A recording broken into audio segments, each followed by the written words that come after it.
Hello my dear students, आज हमारा agenda है करंट इलेक्ट्रिसिटी चैप्टर स्टार्ट करने का। हम आरटी एकेडमी पर मिल रहे हैं। हमारा बहुत ही प्यारा खूबसूरत सा चैनल है आरटी एकेडमी। मेरा नाम है इंद्रजीत सिंह और मैं आपको आईआईटी कानपुर से पढ़कर आया हूं और अब फिजिक्स पढ़ा रहा हूं। क्लास 12th का एजेंडा है, हम यही कर रहे हैं बहुत लंबे समय से। इलेक्ट्रोस्टैटिक्स और कैपेसिटर वाले चैप्टर्स में हमने बहुत लंबा समय साथ में अच्छा बिताया, काफी सारे कॉन्सेप्ट सीखे, अच्छे प्रॉब्लम्स करी। और अब जो बात है वो एक नए महान दिव्य चैप्टर की है, दैट इज करंट इलेक्ट्रिसिटी। हालांकि ये पूरी फिजिक्स में, 12th की फिजिक्स में one of the most simple, सबसे लल्लू, सबसे बेसिक चैप्टर्स में माना जाता है, जो बच्चों को आसानी से समझ आता है और इसमें मार्क्स भी नहीं करते। और ये ठीक ठाक मार्क्स का आता भी 8 नंबर के आसपास ये पेपर में आपको मिल जाएगा। और 8 नंबर लगभग आसान सरे हुए बिल्कुल घटिया सवालों से भरे होते हैं, हो जाते हैं। इसके मुश्किल कॉन्सेप्ट भी ऐसे हैं जिसमें बहुत ज्यादा अकल नहीं लगानी।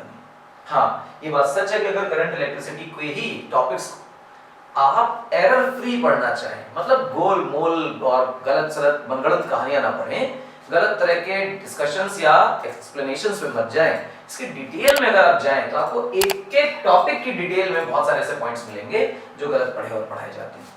हम ऐसी गलतियों से दूर रहकर एक्यूरेसी के साथ इस चैप्टर को खत्म करेंगे। आज का टॉपिक इंट्रोडक्शन और बेसिक लेक्चर्स या बेसिक डेफिनेशंस, बेसिक बातें आज करेंगे। बहुत ज्यादा चीजें आज नहीं करनी है, बस करंट को लेकर एक बहुत छोटी सी धारणा अपने मन में डेवलप करनी है। अच्छा, क्या है कहानी? Introduction. What is electric current? Electric current is nothing but the rate of flow of charge through a CS cross sectional area in a definite direction is called electric current. The rate of flow of charge, rate को छोड़िए, flow of charge को पढ़िए। Actually current is not charge but the rate of flow of charge. जब charge दौड़ेगा तो current आएगा। And rate का मतलब क्या है?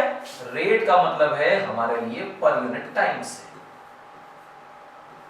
कितना चार्ज दौड़ा इससे भी मतलब है, कितने समय में दौड़ा इससे भी मतलब है। 10 कूलम का चार्ज एक जगह से दूसरी जगह चला गया, कभी 1 सेकंड में, कभी 2 सेकंड में। जब 1 सेकंड में जाएगा तो उसको 10 एम्पीयर करंट बोलेंगे, और जब 2 सेकंड में जाएगा तो 5 एम्पीयर करंट बोलेंगे। The time taken for the charge two is less than the current is greater. This is what rate of flow means. The rate of flow of charge through a cross sectional area. This cross sectional का मतलब है कि जो surface से आप current को पास होता हुआ मान रहे हैं, करंट उस सरफेस के परपेंडिकुलर होना चाहिए। The surface which is perpendicular to the flow of charge or current is called cross sectional area. But if the wire is like this, और आपने वो ऐसे टेढ़ा सा काट रखा है और आपको पता है कि करंट ऐसे जा रहा है, तो आप ये जो सरफेस है वायर की, ये मत कंसीडर करिए। आप सरफेस बदल दीजिए और कहिए कि चार्ज के फ्लो के परपेंडिकुलर जो सरफेस बनेगी, this is our CS, cross sectional surface और cross sectional area. In a definite direction मतलब जो चार्ज है वो हर जगह नहीं दौड़ना चाहिए। चार्ज रैंडम डायरेक्शंस में नहीं होना चाहिए, डेफिनेट डायरेक्शन होना चाहिए, नॉट रैंडम। जैसे जैसे समझते हैं। अच्छा, ये जो मैं बोल रहा हूं through a cross sectional area, this cross section, this surface may be a real surface of a wire and may be of imaginary surface. कोई फर्क नहीं पड़ता, आप इसे इमेजिन कर सकते हैं। जैसे मान लीजिए आपने क्रॉस सेक्शन लिया और इस क्रॉस सेक्शन सरफेस से आपने कहा कि कुछ चार्ज तुमसे फ्लो होके जाएगा, बस ये बता देना कि कितना चार्ज फ्लो होके गया। तो भाई साहब ने 10 कूलम्स का चार्ज लेफ्ट टू राइट बहते हुए बताया, and again 10 coulomb charge right to left और लेफ्ट टू राइट दोनों में हुआ। तो अगर मैं पूछूं कि कितना नेट चार्ज तुम्हारे एक तरफ से दूसरी तरफ चला गया, तो ये कहेगा नेट चार्ज 0। जितना चार्ज लेफ्ट टू राइट गया उतना ही चार्ज राइट टू लेफ्ट भी आया, तो नेट चार्ज फ्लो कितना हो गया? 0। जितना इधर से इधर गया उतना इधर से इधर आ गया। इसलिए डेफिनेट डायरेक्शन इज इंपॉर्टेंट। अब अगर इसी क्रॉस सेक्शन से पूछा जाए, अब देखिएगा इस एग्जांपल में मैं क्या करता हूं, आगे की तरफ 10 कूलम्स लेता हूं और पीछे की तरफ 5 कूलम्स लेता हूं, एंड इफ आई से कि भैया बताइए क्या सीन है, तो ये कहेगा नेट चार्ज जो है वो राइट साइड में फ्लो हुआ है, और क्यों नेट की जो वैल्यू है वो 5 कूलम्स के बराबर है। आप कहोगे ये कैसे? 10 इधर 5 पीछे, बचा 5 नेट इधर। फिर क्या करें? फिर कुछ खास नहीं, हम मान लेते हैं कि चार्ज एक ही दिशा में फ्लो हो रहा है, एंड दिस इज दिस, और ये है 10 कूलम्स। तो ये आपको जवाब देगा कि Q नेट जो है वो 10 कूलम्स का है और वो राइट साइड में फ्लो कर रहा है। तो अगर चार्ज फ्लो कर रहा है तो करंट आ रहा है, लेकिन चार्ज के फ्लो की डेफिनेट डायरेक्शन होनी चाहिए। रैंडम डायरेक्शंस में जितना चार्ज राइट में आ रहा है उतना ही अगर लेफ्ट में जाने लग जाएगा तो करंट शून्य हो जाएगा, करंट का कोई लॉजिक नहीं है। अच्छा, ऐसा है, ठीक, बहुत बढ़िया। ये है करंट की पूरी डेफिनेशन का ट्रू मीनिंग। क्लियर है मेरी बात? याद रखेंगे। कितनी तरह के करंट्स होते हैं? तो दो प्रजातियों में हम इन करंट्स को डिवाइड करते हैं। कौन कौन सी दो प्रजातियां? पहला अल्टरनेट करंट। अल्टरनेट करंट की डेफिनेशन ये है कि जो अपनी डायरेक्शन बदले, जो अपनी डायरेक्शन बदले वो अल्टरनेट करंट। और डायरेक्ट करंट वो जिसकी डायरेक्शन सेम रहे।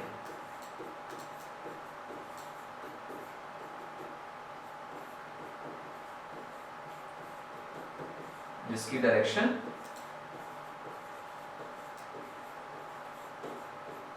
सेम रहे, यानी changes direction and unidirectional. Unidirectional मतलब जिसकी सिर्फ एक करंट हो, ठीक, एक ही डायरेक्शन। हमारा चैप्टर ऐसे ही करंट से डील करेगा। This chapter is denoted for या devoted for unique directional currents.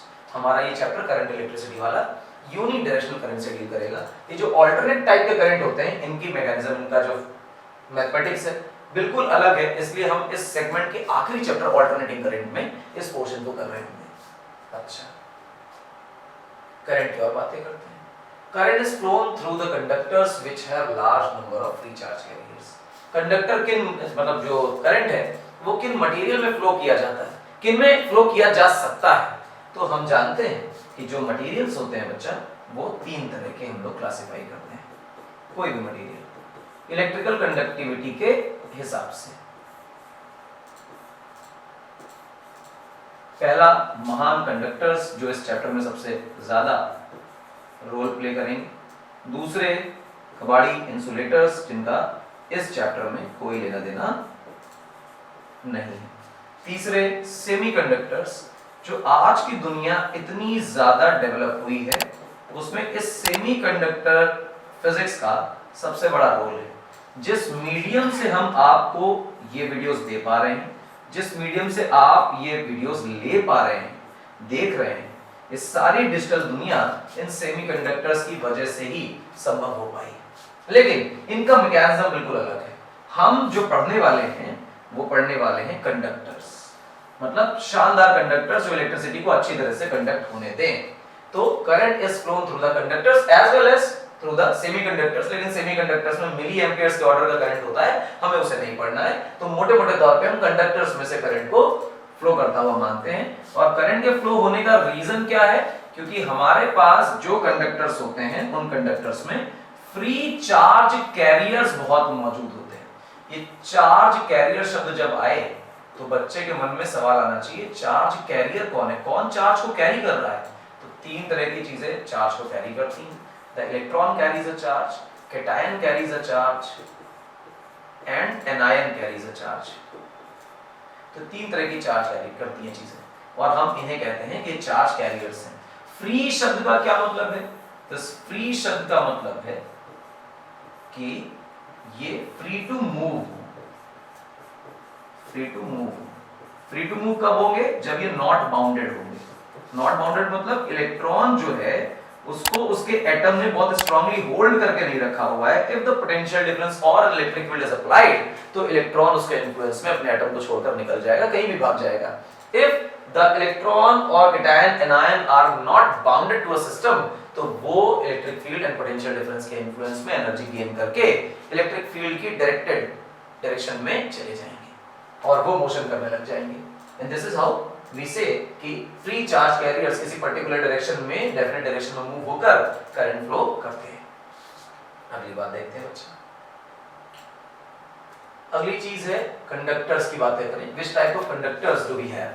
बहुत तरह के कंडक्टर्स हैं। क्लासिफिकेशन करने जाएंगे बहुत समय बीतेगा। मोटे-मोटे तौर पे मैंने क्लासिफिकेशन तीन हिस्सों में किया है। One is metallic conductor, other is electrolytes and third is ionic gases. What are metallic conductors? Metallic conductors का मतलब है कि चुपचाप से सिर्फ मेटल्स लिए जा रहे हैं। Metals are highly electropositive elements, उनके outermost electrons are barely bounded, वो कहीं भी दौड़ते हैं पूरे क्रिस्टल में। मतलब क्या है, आपने मेटालिक बॉन्डिंग करके पढ़ी होगी कि बहुत सारे न्यूक्लियस इस तरह हैं, एटम्स हैं जैसे, एंड उनके इलेक्ट्रॉन्स चारों तरफ उनमें घूम रहे होते हैं इस तरह से। और फिर वो इलेक्ट्रॉन क्योंकि थोड़े आवारा हो चुके हैं, इसलिए वो आवारा इलेक्ट्रॉन अपने में घूमते हैं, कभी दूसरे में चले जाते हैं, कभी तीसरे में चले जाते हैं, कभी चौथे में चले जाते हैं, कभी पांचवें में चले जाते हैं, कभी छठे में चले जाते हैं, कभी सातवें में चले जाते हैं। They are not loyal to their parent, मतलब अपने एटम के लिए लॉयल नहीं है, तो वो अपने में चक्कर मारते हैं, बगल वाले में चले जाते हैं, किसी और में चले जाते हैं, किसी और में चले जाते हैं। किसी एक एटम का इलेक्ट्रॉन इतना आवारा नहीं, सारे एटम्स के इलेक्ट्रॉन्स आवारा हैं तो वो रैंडम डायरेक्शंस में घुमा करते हैं। But if you see from a cross section तो ऐसा पाया जाता है कि जितने इलेक्ट्रॉन्स यहां से यहां जा रहे हैं उतने यहां से यहां भी आ रहे हैं, जिसकी वजह से किसी प्रकार का कोई करंट जनरली हमें दिखाई नहीं देता है। इफ यू विश कि हाँ किसी प्रकार का कोई करंट इनमें आ जाए तो हमें पोटेंशियल डिफरेंस अप्लाई करना पड़ेगा। That potential difference drift the electrons in some particular direction और फिर उससे करंट जनरेट हो जाता है। अब मेटल्स के अंदर जो प्रोटॉन्स हैं वो स्टेशनरी,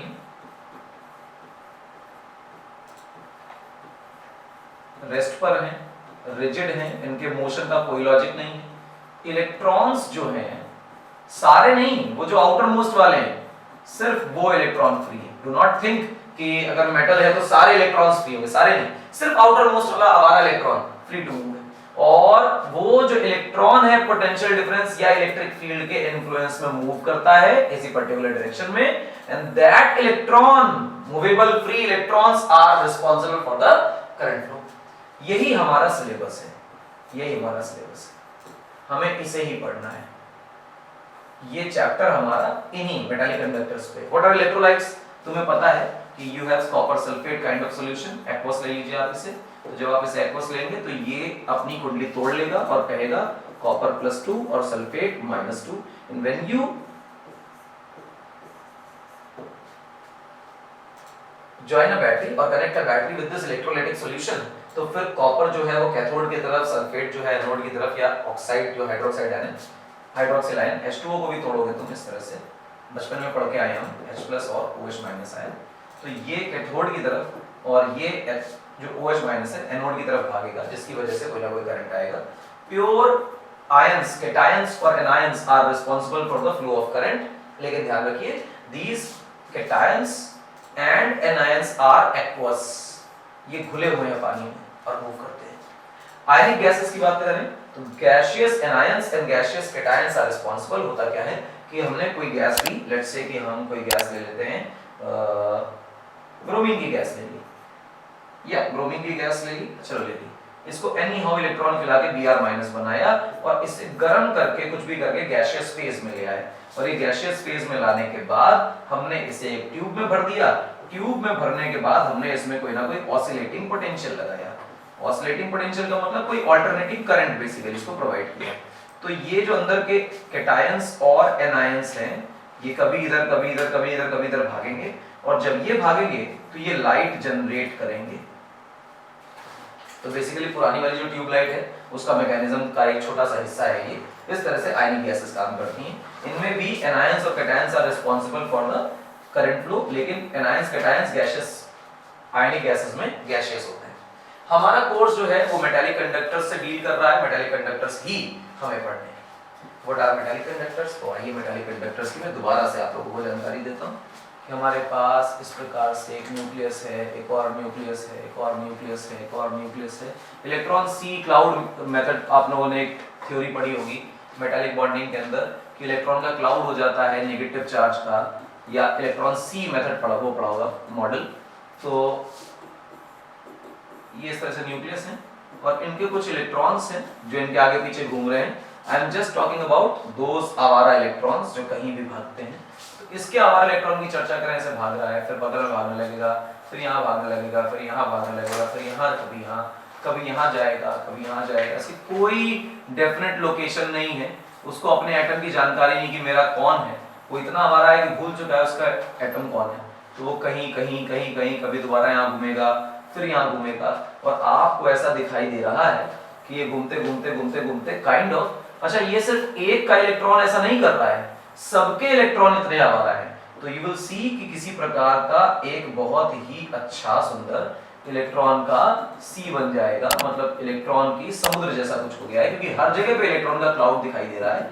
वो आवारा इलेक्ट्रॉन आखिरी के 1 2 3 इलेक्ट्रॉन जो होते हैं वो आवारा हो जाते हैं, और फिर इन आवारा इलेक्ट्रॉन्स में पॉजिटिव चार्ज पड़ा है, जिसकी वजह से दोनों एक दूसरे से जुड़ जाते हैं, मेटालिक बॉन्डिंग हो जाती है। And if we provide any kind of external electric field by providing some kind of potential difference, तो इस पोटेंशियल डिफरेंस की वजह से इन इलेक्ट्रॉन्स जो कि नेगेटिवली चार्ज्ड हैं, आवारा हैं, कहीं भी घूम सकते हैं, अपने एटम पे बाउंडेड नहीं है, तो इन इलेक्ट्रॉन्स पर पीछे की दिशा में एक सुंदर अच्छी प्यारी फोर्स लगेगी। पीछे क्यों लगेगी, आगे क्यों नहीं लगेगी? इलेक्ट्रॉन्स आर नेगेटिवली चार्ज्ड, तो जो नेगेटिव चार्जेस होते हैं उन पर फोर्स इलेक्ट्रिक फील्ड के ऑपोजिट डायरेक्शन में लगती है। इस बात को भूलना नहीं चाहिए।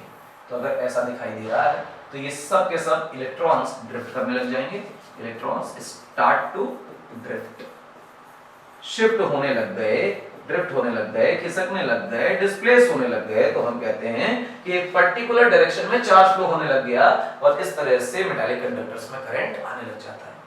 Billions of free electrons are present in metallic conductors.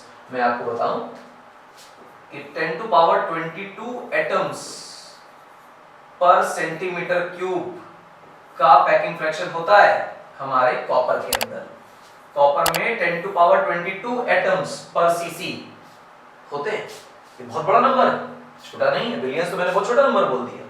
अब अगर एक कॉपर का एटम +2 देता है, मतलब 2 इलेक्ट्रॉन देता है, तो you have double of this electrons पर सीसी। इतने इलेक्ट्रॉन्स अवेलेबल है। भले ही एक एटम अपने सारे इलेक्ट्रॉन कंट्रीब्यूट नहीं कर रहा, एक एटम 1 दे रहा है या 2 दे रहा है, लेकिन एटम्स की संख्या इतनी ज्यादा है जिसकी वजह से टोटल फ्री इलेक्ट्रॉन्स की संख्या बहुत ज्यादा हो जाती है, और जब टोटल फ्री चार्ज कैरियर्स की संख्या बहुत ज्यादा होगी तो मटेरियल हाईली कंडक्टिंग हो जाएगा। This is why our copper is very highly conducting material, iron is a good conducting material, silver is a very good conducting material. अच्छा,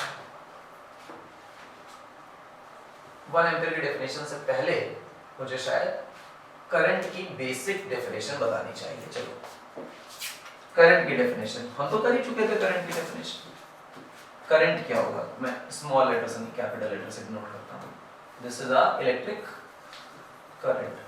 मान लेते हैं कि Q चार्ज t टाइम में फ्लो कर गया किसी सरफेस से किसी डेफिनेट डायरेक्शन में, टोटल चार्ज फ्लो ये है, तो charge upon time, charge on time is called as current flown charge and t is time taken, ये टाइम इंटरवल जितने में ये चार्ज फ्लो करके गया।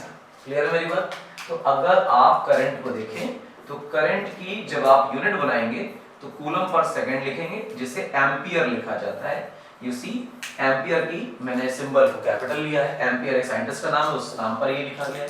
111 बना लीजिए। ये करंट का फॉर्मूला है Q/T। और फिर डेफिनेशन ऑफ 1 एम्पियर पे आइए तो आप वही 1 एम्पियर का फॉर्मूला लिख दीजिए, अभी आपने लिखा, कूलम पर सेकंड।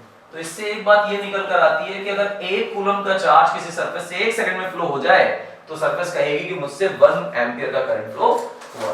तो हम कहेंगे कि if 1 coulomb of charge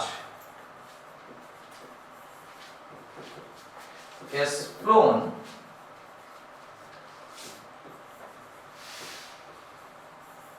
through a CS area in 1 second, 1 second में फ्लो अगर फ्लो कर गया तो then the current is said to be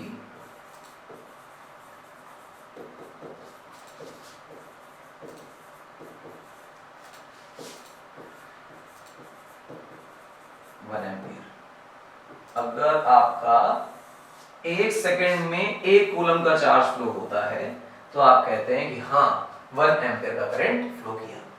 अच्छा, एक बात आप और जानते हैं, quantisation Q equal to NE। अगर Q की वैल्यू 1 रखी गई है तो ये 1.6 10⁻⁹ तो होता ही है। तो जब आप n की वैल्यू निकालते थे तो आंसर आता था 6.25 10⁻80। तो इसका मतलब ये निकल कर आता है बच्चों कि अगर मैं बोलूं 1 एम्पियर करंट, 1 एम्पियर करंट का मतलब होगा 6.25 into 10⁻⁸ 18 electrons are passing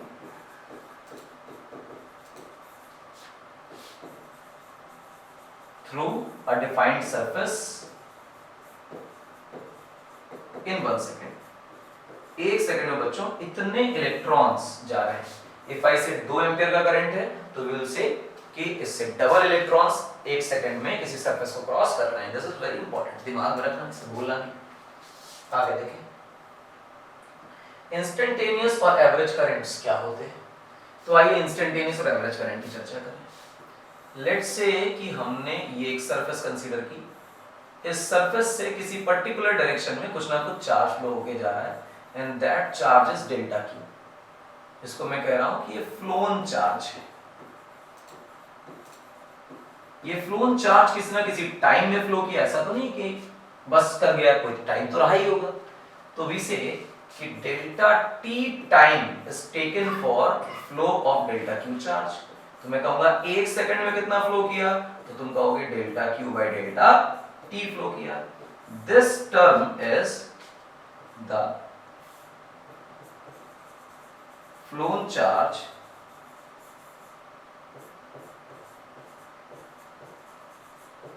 पर unit time. Flown charge per unit time, कोई दिक्कत तो नहीं। ये जिसको मैं आई एवरेज बोल रहा हूं ये यही है, delta Q phloem divided by total time taken. कितना चार्ज कितने समय में फ्लोन हुआ, ये हमारा एवरेज करंट है। इसकी जगह पे अगर तुम्हें इसे इंस्टेंटेनियस बनाना है तो इंस्टेंटेनियस का मतलब क्या होता था, हम लोग काफी सारी बात कर चुके हैं ये काम, कि बस टाइम पीरियड जो इंटरवल लिया है आपने उसे बहुत छोटा ले लीजिए, that delta T tending to zero, limit delta T tending to zero. तो ये जो चीज है वो एवरेज के बजाय इंस्टेंटेनियस हो जाएगी, क्योंकि अपने टाइम इंटरवल को बहुत छोटा कर दिया। Limit delta T tends to zero, delta Q by delta T is nothing but D Q by D T. ये डिफरेंशियल फॉर्मेट में आ जाता है आपके लिए, और आपके पास सुंदर से 2 फॉर्मूला रेडी हैं, एक आई इंस्टेंटेनियस का और एक आई एवरेज का। These two formulas are very much clear to you, और इसे आपको अब याद भी रखना है।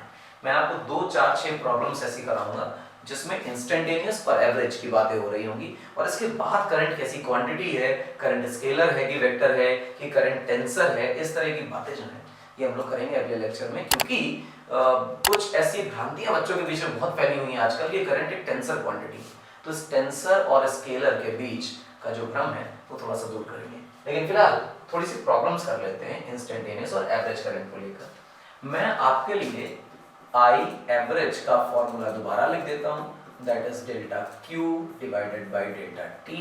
Delta Q is nothing but final charge up minus initial charge, again time taken.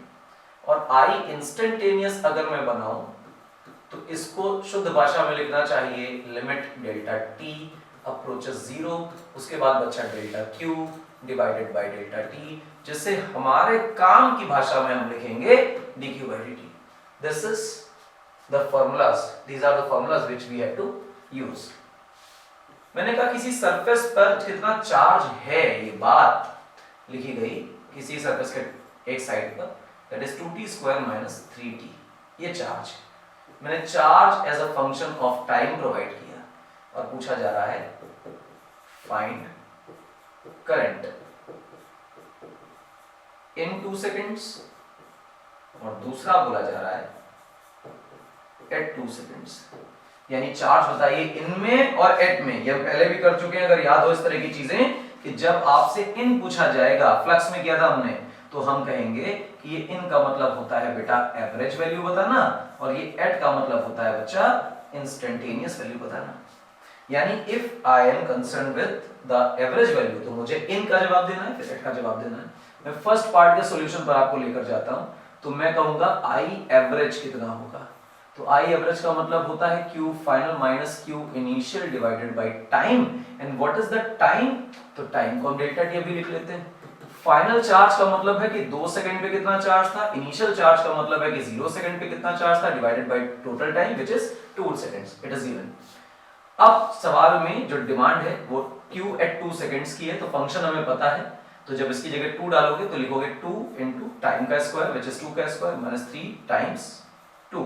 तो आप देखोगे तो लिखोगे 2 into 4 minus 6 that is 8 minus 6 that is 2। ये q at 2 निकाल लिया आपने।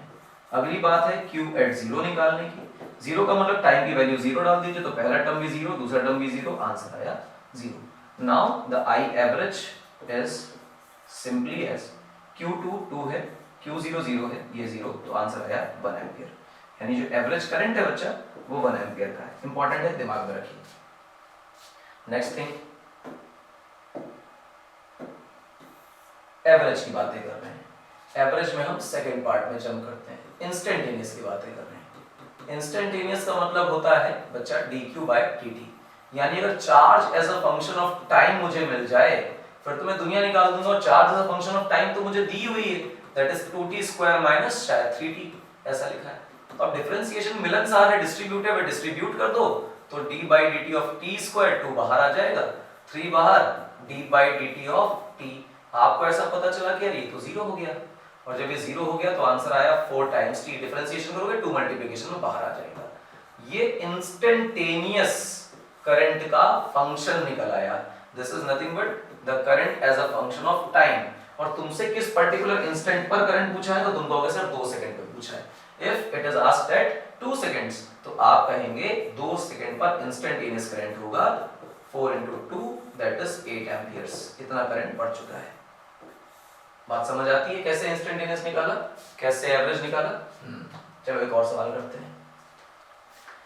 मैं आपको दे रहा हूं charge as a function of time that is 2t cube minus 4t square plus 1, ठीक है। और अब कहा जा रहा है कि करंट को फाइंड करें, पहला केस इन 2 सेकेंड्स और दूसरा केस एट 2 सेकेंड्स। तो ये है, आप क्या करें, अब कुछ खास नहीं है, जो है वो करना है। तो फर्स्ट पार्ट के चक्कर में पड़ते हैं। फर्स्ट पार्ट का मतलब है कि आई एवरेज पता करते हैं। आई एवरेज का फॉर्मूले में बेटा आप जाएंगे तो आप लिखेंगे Q at 2 seconds minus Q at 0 seconds divided by total time which is 2 given। मैं बदल भी सकता हूँ, मैं नंबर छोटे जानबूझ के इसलिए रखता हूँ कि कैलकुलेशन के पोर्शन में आपको दिक्कत ना हो और आसानी से कॉन्सेप्ट पे आप फोकस कर पाएं। लड़ाई किस बात की है कि 2 सेकंड पे कितना चार्ज वो निकाला जाए, 0 सेकंड पे कितना चार्ज वो निकाला जाए, उनका डिफरेंस ही तो फ्लो होके आया है। तो 0 सेकंड पे अगर आप देखेंगे ये 0 बचा 1 तो हमारे पास आंसर है +1। और 2 सेकंड पे देखें तो 2 into 2 का क्यूब माइनस 4 into 2 का स्क्वायर प्लस 1। तो इफ यू सी तो हमारे पास 2 का क्यूब 8 होता है, 8 2 16, माइनस 2 का स्क्वायर 4 होता है, 4 4 16 एंड दिस इज +1। अब अगर आप गौर से देखें 16 minus 16 is 0, that is again +1। ये आ गया बच्चा। क्लियर है मेरी बात? क्लियर तो है। तो अगर ऐसा है तो फिर वैल्यू डाल दीजिए। तो आपके आई एवरेज की वैल्यू क्या बनेगी मुझे बताइए।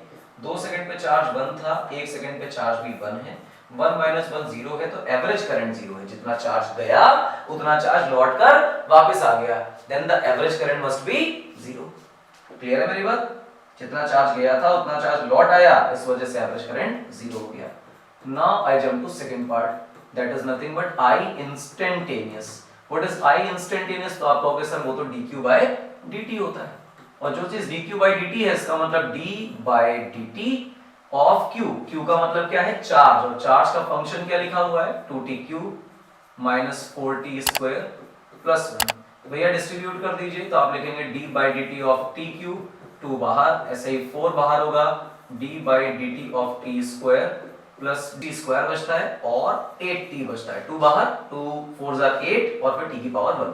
This is my I instantaneous. ये फंक्शन बन के आया, अगर आप देखें तो ये वैल्यू नहीं है, यहाँ पर हमने प्राप्त किया है current as a function of time.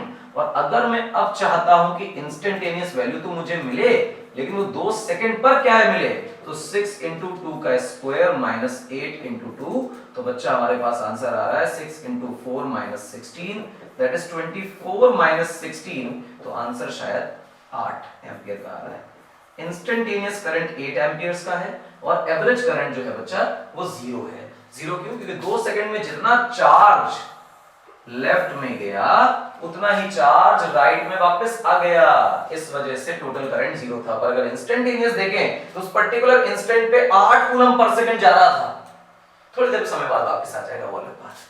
This is how we calculate currents from charges। इसका उल्टा भी कर सकते हैं, if you are provided with current and asked about the charge तो आप वो भी निकाल सकते हैं। एक सवाल मैं इसका भी करा देता हूँ बच्चों आपको, कि जैसे मान लो आपको दिया हुआ है कि current as a function of time as 2t square plus 4 and पूछा जा रहा है कि charge flow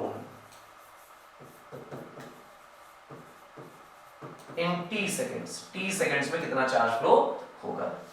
तो जब चार्ज फ्लो की बात आए तो आप कहते हैं कि यार करंट का कोई फॉर्मूला थोड़ी पता है, चार्ज का तो थोड़ी कोई पता है, करंट का फॉर्मूला पता है dq by dt। तो हम कहेंगे हाँ पता है, तो क्या काम करो ना, dq को अलग कर लो और सामने लिख लो बच्चा by dt। और फिर अगर मैं इसे इंटीग्रेट कर लूं तो ये तो निकल आया चार्ज फ्लो, कितना चार्ज फ्लो करके गया। ये टोटल चार्ज क्यों नहीं, फ्लोन चार्ज क्यों है? अबे करंट किससे आता था, फ्लोन चार्ज से। तो करंट को इंटीग्रेट करके क्या टोटल चार्ज निकाल लोगे? नहीं, वो चार्ज निकालेंगे जो फ्लो हुआ है। अच्छा, तो इसका मतलब ये है कि मैं लिख देता हूं कि कितना चार्ज फ्लोन हुआ, ये वाली बात। करंट का फंक्शन अगर हम देखें बच्चा तो हमारे पास पर्टिकुलर क्वेश्चन लिखा है 2t square plus 4 times dt। Distribute कर लो, 2 integration t square dt plus 4 integration dt, 0 से लेकर t तक, 0 से लेकर t तक। मैंने पर्टिकुलरली t सेकंड्स लिखा है इसलिए मैंने t ले लिया। 2 second, 3 second, 4 second, 5 second, whatever you have to take ले लीजिए, उसमें लिमिट लगा लीजिए, कोई बड़ी बात नहीं। t स्क्वायर का जब इंटीग्रेशन करेंगे t की पावर 3/3 आएगा 0 से लेकर t तक, और फिर dt का इंटीग्रेशन करेंगे तो सिंपली t आएगा 0 से t तक। व्हेन यू पुट लिमिट्स तो आपके पास 2/3 t क्यूब प्लस 4t, ये हमारे t सेकंड्स में फ्लो होने वाले चार्ज की वैल्यू है। अगर आपको गलती से ये बता दिया जाता कि टाइम t बराबर 0 पर कितना चार्ज था तो टाइम t बराबर t पर कितना चार्ज होगा, आप ये भी बता सकते हैं। दूसरी बात, अगर ये पूछ लिया जाता 5 सेकंड पे, 4 सेकंड पे, 3 सेकंड पे चार्ज की वैल्यू बताओ, तो भैया तुम वो भी बता सकते हो। यहाँ t पर 5 सेकंड डालो, 4 सेकंड डालो, 3 सेकंड डालो और बस कितना चार्ज फ्लो किया निकालते जाओ। तो इसका मतलब ये हुआ बच्चा कि अगर आपको charge as a function of time provided है और आप current as a function of time चाहते हैं तो यहां से यहां जाने के लिए आप डिफरेंशिएशन का इस्तेमाल करेंगे। But current as a function of time से अगर चार्ज पे चले आए तो you will have to take integral. अच्छा, तो 3 तरह के सवाल मैंने आपको करा दिए। इस तरह के एवरेज और इंस्टेंटेनियस के सवालों की आप भी प्रैक्टिस करिए, थोड़ी बहुत डेफिनेशंस पे गौर करिए। 1 एम्पीयर की डेफिनेशन इंपॉर्टेंट है, कितने इलेक्ट्रॉन्स फ्लो करते हैं ये इंपॉर्टेंट है। चार्ज में स्पेसिफिक डायरेक्शन में चार्ज का फ्लो होना इंपॉर्टेंट क्यों है, ये भी इंपॉर्टेंट है। इसके बाद की कहानी में आपको बताऊंगा कि जो इंपॉर्टेंट स्टोरी है करंट की, कि हाउ द करंट फ्लोज, क्या मैकेनिज्म है करंट का। अगले लेक्चर में हम mechanism of flow of current करेंगे। फिलहाल आज के लिए तो इतना ही है, आज के लेक्चर पे यहाँ कंक्लूड करते हैं। Again and again thank you for watching, हमें देखने के लिए बहुत बहुत शुक्रिया। पूरे साल के लेक्चर सीरीज के लिए, फुल कोर्स के लेक्चर सीरीज के लिए हमें फॉलो करते रहिए। आपको 11th और 12th का फुल ईयर लॉन्ग सीरीज आपके स्कूल, आपके बोर्ड एग्जामिनेशंस के लिए पढ़ाने आए हैं। मेरा नाम इंद्रजीत सिंह है, ITK से पढ़ के आए हैं और RT अकेडमी पर पढ़ा रहे हैं। ना भूलिए कि इसे शेयर करना है और ना भूलिए कि इसे सब्सक्राइब करना है, करना तो है ही। मिलेंगे अगले लेक्चर में, तक के लिए।